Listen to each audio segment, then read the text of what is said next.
Perkenalkan, nama saya Sidik Husaini. Di sini saya ingin mempresentasikan sinopsis tentang film Habibie Ainun tahun 2012. Tepatnya di kota Jerman, Habibie sedang menyelesaikan tugas akhirnya, dan ia juga mendapatkan kesempatan untuk memimpin sebuah perusahaan kereta api. Dan tidak lupa juga disuruh presentasi. Sebelum melakukan presentasi, tuan yang bernama Gresetner pun meragukan kemampuan Habibie. Tanpa basa-basi, Habibie pun langsung melakukan presentasi. Tuan tersebut terkejut atas kejeniusan Habibie, dan tak lama kemudian Habibie merasakan sakit di dadanya dan jatuh pingsan dan langsung dilarikan ke rumah sakit. Cerita beralih ke kota Bandung. Habibie pun disuruh orang tuanya untuk mengantarkan kue ke rumah Ainun. Selama masa perjalanan, Habibie teringat masa akan SMA-nya yang pernah meledek Ainun, bahwa Ainun itu jelek, hitam kayak gula Jawa. Singkat cerita, Habibie pun sampai ke rumah Ainun dan dikejutkan oleh sosok wanita bahwa wanita tersebut adalah Ainun. Keesokan harinya, Habibie pun pergi ke rumah Ainun dengan menunggangi becak. Terlihat dari rumah Ainun banyak sekali mobil terparkir di rumahnya. Ternyata semua mobil itu milik pria kaya yang berlomba untuk mendapatkan Ainun. Dengan santainya, Habibie nekat menjemput Ainun untuk pergi bersamanya.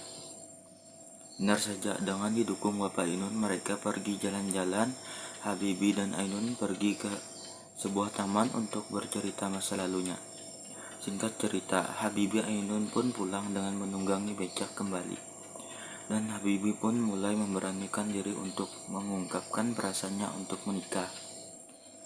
Kemudian juga mengajak Ainun ke Jerman. Dengan malu-malu, Ainun pun menerimanya. Kemudian hari, Habibie dan Ainun pun menikah.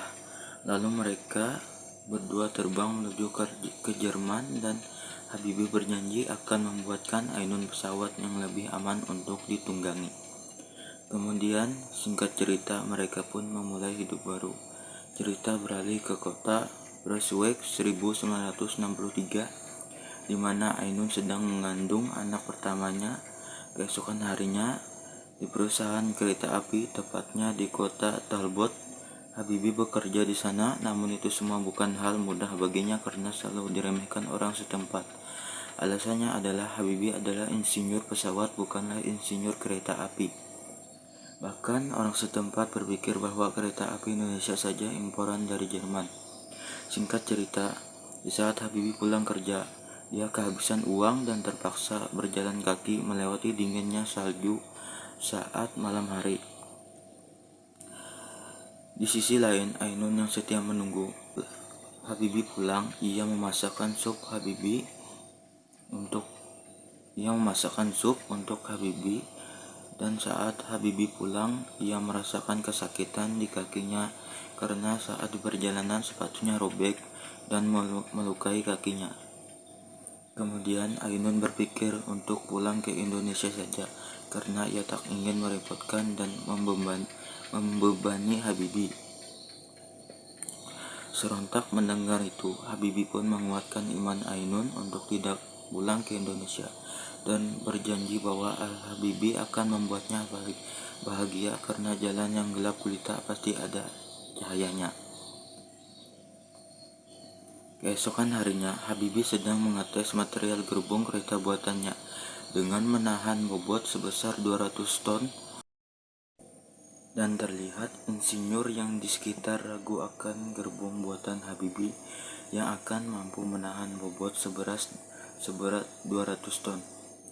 Di tengah pengujian gerbong yang dibuat Habibie bergelombang, dengan santainya ia tetap melanjutkan pengujian itu dan mencoba menjelaskan atas apa gerbong yang bergelombang tersebut. Setelah berhasil, Habibie diberi selamat oleh insinyur kereta api lainnya dan memberikan Habibie gelar doktor atas semua pencapaiannya.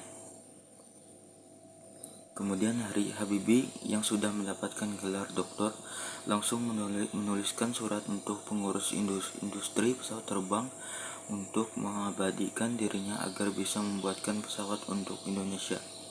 Namun naas, balasan dan surat itu berisi penolakan dengan alasan bahwa Habibie tidak ada persetujuan pemerintah Indonesia dan belum ada kesiapan dari industri pesawat terbang Indonesia. Hal itu membuat Habibie kecewa dan Ainun yang melihat Habibie langsung menenangkan Habibie tersebut dan memberi kabar bahwa Ainun mengandung anak lagi. Singkat cerita, di perusahaan pesawat, tepatnya di kota Hamburg, Habibie bekerja di sana dan ia disegani dan dihormati oleh orang-orang di perusahaan tersebut.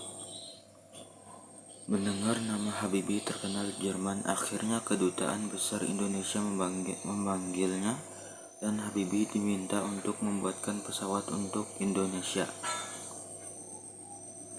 Sampai di Indonesia, Habibie mulai menjalankan rencananya di bidang teknologi darat, laut, dan udara. Nama Habibie mulai tersebar dan terkenal karena Habibie menemukan teori tentang keretakan sayap pesawat. Tak lupa Habibie selalu mengunjungi negara maju untuk menawarkan kerjasamanya itu. Ternyata ada yang iri kepada Habibie sampai diremehkan bahwa pesawat tersebut akan terjatuh saat lepas landas. Hari demi hari Habibie melihat proses pembuatan pesawatnya itu dan sampai akhirnya saat hari percobaan penerbangan pesawat pertama Indonesia akan diluncurkan, dan tak lupa Habibie juga ditemani Ainun untuk melihat karyanya tersebut. Singkat cerita, pesawat Habibie pun diluncurkan dan disaksikan banyak orang. Setelah keberhasilan itu dan hari-hari Habibie menjadi menteri, akhirnya pada 11 Maret tahun 1998 Habibie diangkat menjadi wakil presiden. 3 bulan menjabat menjadi wakil presiden, Indonesia mengalami tragedi di mana-mana yang menuntut Presiden Soeharto mundur akibat nilai rupiah semakin memburuk. Setelah Soeharto mundur, akhirnya Habibie dilantik sebagai presiden pada tanggal 21 Mei 1998.